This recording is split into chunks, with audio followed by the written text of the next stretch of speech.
Sa mundo naman ng basketball, bagong season, bagong rules. Yan ang tila dapat pakaabangan sa paparating na Season 49 ng Philippines Basketball Association o PBA. Maliban kasi sa 4-point shot, may 3 pang karagdagang anunsyo ang liga.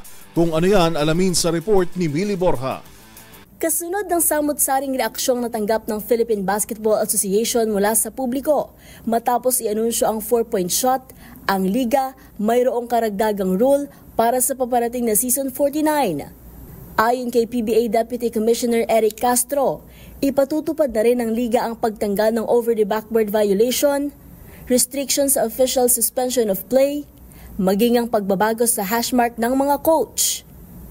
Sa over the backboard violation, papayagan na nito ang mga manlalaro na tumira sa likod ng backboard at tatawagan lang ng referee ang tira kung matamaan nito ang timer sa taas ng board. Pagdating naman sa suspension of play, ang mga manlalaro na bumagsak sa court dahil sa injury o anumang pangyayari ay bibigyan ng 15-second leeway para makabalik sa paglalaro.